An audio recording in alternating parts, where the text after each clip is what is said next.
Right, let's return to the major story of the ISIS brides. Now, as Peter Credlin has said, citizenship, Australian citizenship, gives you the right or entitlement to a passport. But Section 14 of the Australian Passports Act does not require one to be issued. A minister can refuse, counsel or impose strict security measures. And the Act states that if a competent authority, and that could be a delegate of the minister, suspects on reasonable grounds that the person to whom a passport might otherwise be issued might prejudice the security of Australia, the competent authority may make a refusal. Joining me now, Shadow Home Affairs Minister Jono Duniam. Jono, given the wording of the Act, do you think passports should have been issued to this ISIS cohort? Thanks for having me, Shari. And no, I don't think that passports should have been issued to anyone in this cohort. How anyone, a competent authority, a casual observer, the minister or the Prime Minister could say that anyone in this ISIS bride cohort isn't going to cause some risk to our national security, isn't going to harm our way of life, baffles me.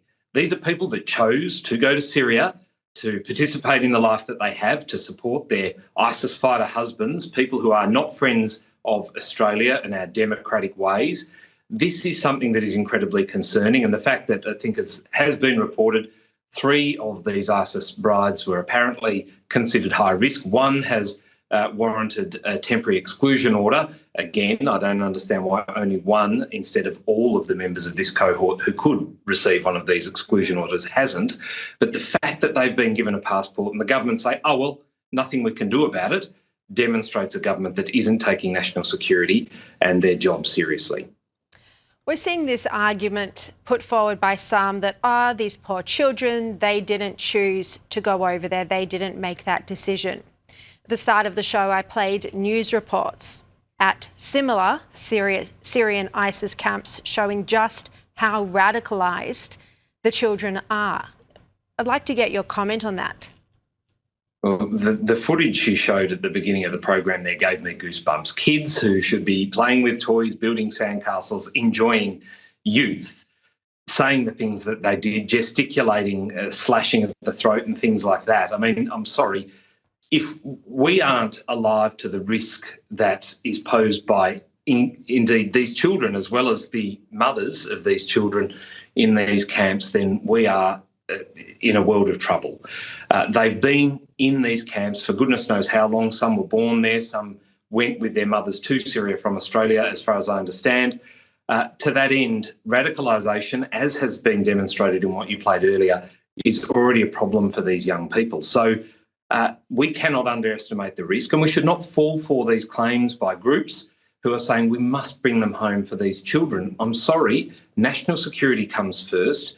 These people, these women and their husbands took these children to these camps with these lives ahead of them, and these are the consequences, and we cannot risk our national security by bringing them back. Do you think there's a possibility that our federal agencies, some of them, might have been cut out of the loop here, because we've seen that the minister did have at least one closed-door meeting with Save the Children when the Home Affairs official was asked by the minister, by Tony Burke, to leave the room to discuss the return of the ISIS brides? Well, something isn't right here, Shari. I mean, one of the meetings, these closed-door meetings where the note-taker from the department was asked to leave, of course, as you've probably pointed out already, had a fellow by the name of Dr. Jamal Rifi in attendance discussing this very issue. That individual has, of course, found himself in the Middle East assisting this group, by all reports, in trying to get them repatriated to Australia. So he has been playing a central role in repatriating these ISIS brides and their children to Australia.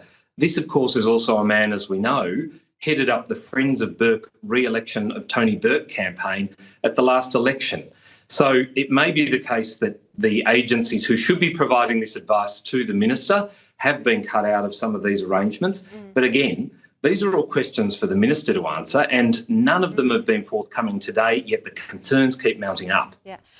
You mentioned there the handwritten note from Home Affairs Secretary Stephanie Foster. Were you actually grilled her over that? Let's have a look at those comments. You're certain you don't recall whether the reference to Christina Kay at the beginning of these notes was Christina Keneally? No, Senator. As I said, I would be speculating. And Claire, would that be the Foreign Minister and the former Home Affairs Minister? Again, Senator, I would be speculating. About a quarter of the way down, there are two initials, TB.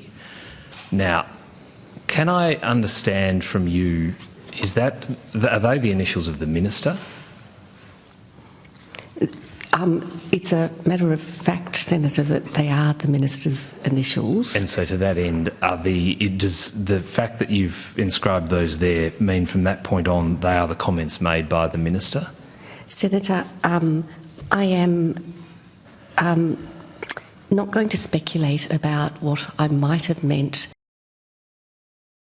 I mean, that's unbelievable. And in those notes, she underlined the word after, that help would be given after they've returned home. How did you find those responses? Well, I have to say I respect Stephanie Foster immensely. She's one of the most professional public servants I've come across in my 10 years in Parliament. But I did find those responses slightly suboptimal. If I'd have been asking about someone else's handwritten notes, I could understand her not wanting to speculate. But these notes, that meeting was well reported in the media, and I'm certain she knew what she was writing. So I found those disappointing. But at the end of the day, this again does point to the intention of the Minister. They're claiming they've got no hand in this. The government's providing no response, no support, no efforts to repatriate. But all of these sort of back-channel arrangements where they've tried to exclude the bureaucrats points to something more insidious. And frankly, though, this just leads to risks to our national security. These are not friends of Australia. He's trying to bring in, and that's the problem. Exactly. Jono, Duniam, appreciate your time. Thank you.